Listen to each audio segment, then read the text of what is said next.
네, 오늘은 욥기 4장으로 말씀을 전합니다. 사람들은 고난 중에 있어서 어려움을 토로하는 그런 사람들에게 자신의 경험이나 신념을 바탕으로 조언을 건넬 때가 있습니다. 의롭게 살아서 그렇지 않다고, 말씀대로 살지 않아서 그런 것이라고, 신앙생활하면 회복하고 삶도 회복될 것이다라고 말하면서 그런 류의 이야기와 충고 아닌 충고들을 하게 되는 것이죠. 그러나 그 충고가 상대방의 입장에서 깊이 이해되지 않은 상태, 그러니까 그 사람에 대해서 명확하게 공감되지 않고 이루어진다면 그것은 위로가 아니라 오히려 상처를 주는, 상처에 소금을 뿌리는 그런 말이 될 수 있다는 것입니다. 욥기 4장에 등장하는 오늘 본문에서 읽었던 이 모든 말들, 특히 이 엘리바스가 했던 말인데요. 이 엘리바스의 사례가 바로 그런 사례입니다. 그는 자신의 경험과 신앙관을 바탕으로 그 욥에게 고통의 원인을 그의 죄에 있다라고 단정지었고, 회개는 촉구하는 것 같지만 정작 욥의 처지 자체를 깊이 이해하거나 공감하거나 함께 돕기 위해 노력하거나 하진 않았습니다. 욥의 친구들 중에 가장 먼저 입을 연 엘리바스는요, 하나님이 정의로우시며 죄의 결과로 인해 사람이 고난당한다라고 단언해 버렸습니다. 그러니까 욥의 이전 삶을 상기시키면서 책망하고 있었던 것인데요. 3절부터 보니까 보라, 전에는 네가 여러 사람을 훈계했었고, 그런데 이제 이 일이 내게 임하며 네가 낙담했고, 그렇게 얘기를 하면서 엘리바스는 과거에 다른 사람을 위로하거나 이렇게 책망하고 교훈을 주었던 욥이 정작 자신의 고난 앞에서는 무너진다라고 책망하고 있었다라는 것이죠. 이것은요, 마치 누가복음 23장 35절에서 십자가에 달리신 예수님을 조롱했던 관리들의 모습과 유사해 보입니다. 저가 남을 구원했어도 자신도 구원할지어다, 이렇게 얘기를 하면서 빨리 구원해보라라고 했었던 관리들의 조롱과 비슷하다는 것이죠. 예수님께서 스스로 지신 십자가를 가치 없는 것으로 여기려 했던 그런 모습들이었습니다. 의로우신 예수님을 의롭지 못한 관리들이 판단했던 것입니다. 그리고 이 욥의 상황과 상관없이 엘리바스는요, 그를 판단하고 정죄했던 것이죠. 우리의 입술은요, 다른 사람들의 상황 판단한 것 자체를 멈출 수 있어야 합니다. 고난당하는 자에게 모든 책임이 너 스스로에게 있다, 이렇게 말하는 것은요, 그를 더 낙심하게 만들 뿐이라는 것이죠. 사랑이 없는 모습일 뿐인 것입니다. 고난의 원인을 죄의 결과로 단정하는 것이 바로 오늘 본문의 모습인 것인데요. 엘리바스는요, 생각해보라, 죄 없이 망한 자가 누구인가, 이렇게 말하면서 결국 고난은 죄의 결과다, 이런 논리를 펴고 있었던 것입니다. 이것이 일반적인 권선징악의 원칙을 따른 것이지만 사실 하나님의 뜻은요, 때때로 인간의 이해를 초월해서 역사하기도 합니다. 욥기에 나타난 지혜는요, 부자라고 하나님이 복을 주신 것이 아닐 수가 있고, 가난한 자나 고통받는 자가 하나님께 저주받은 것이 아닐 수 있다라는 것을 알려주고 있는 것입니다. 욥 당시에만 그런 것이 아니라 현재도 마찬가지입니다. 의로운 자도 신앙생활을 잘하는 사람도 분명히 고난당할 수 있습니다.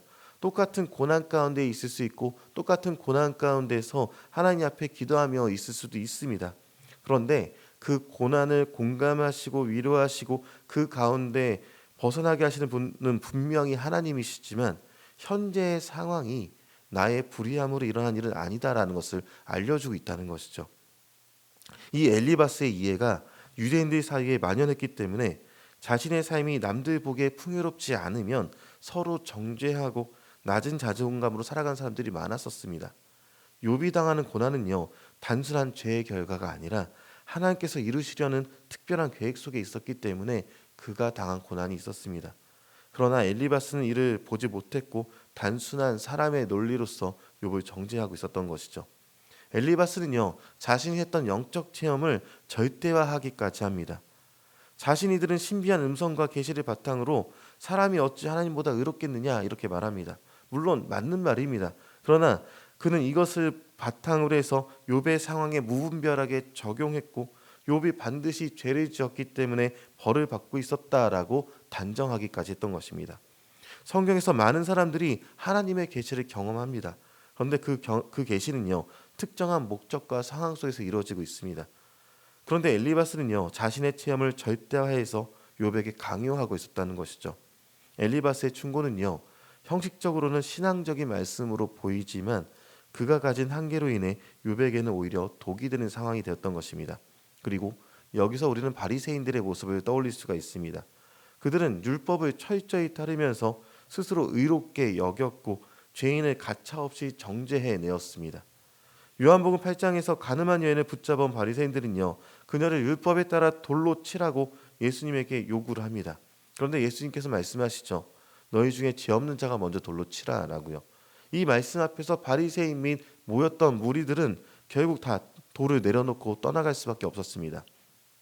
이것은요, 우리 또한 다른 사람을 함부로 정죄하지 말아야 함을 경고해주고 있다는 것이죠. 예수님은 죄인과 약한 자를 만나셨을 때 그들을 정죄하지 않고 품어주셨습니다. 로마서 8장 26절에는요. 이와 같이 성령도 우리의 연약함을 도우시나니 우리는 마땅히 기도할 바를 알지 못하나 오직 성령이 말할 수 없는 탄식으로 우리를 위하여 친히 간구하시느라, 이렇게 하시는 말씀이 있습니다. 예수님께서는요. 우리를 위해 말할 수 없는 탄식으로 중보하고 계십니다. 우리는 친구나 가족이 고난을 당할 때 어떻게 위로해야 될지 고민합니다. 그때 중요한 것은요, 나의 경험을 강요하기보다는 그들과 함께 아파하고 그들의 고통을 이해하고 예수님처럼 말할 수 없는 탄식으로 또 주님과 함께 주님께 기도하며 나아가는 것입니다. 우리가 누군가에게 조언을 하기 위해는요, 그들을 위해서 먼저 기도할 수 있어야 하고요, 그들의 입장에서 깊이 생각해보는 겸손한 자세도 가질 수 있어야 한다는 것이죠. 그렇기 때문에요, 오늘도 우리는 주님의 일꾼으로서 또 증인으로서 함부로 다른 사람을 정죄하고 판단하는 것이 아니라 주님처럼 사랑과 공감으로 섬기는 자가 될 수 있어야 한다는 것입니다. 로마서 12장 15절에서 말씀하기를요, 즐거워하는 자들과 함께 즐거워하고 우는 자들과 함께 울라라고 말하고 있습니다. 이것을 기억하시면서 아픈 이들과 함께 울어줄 수 있는 그리스도의 마음을 품고 살아가야 한다는 것이죠.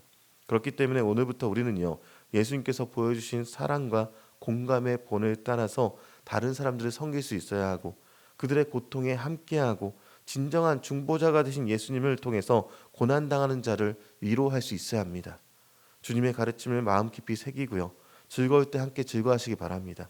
슬플 때 함께 울어주시기 바랍니다.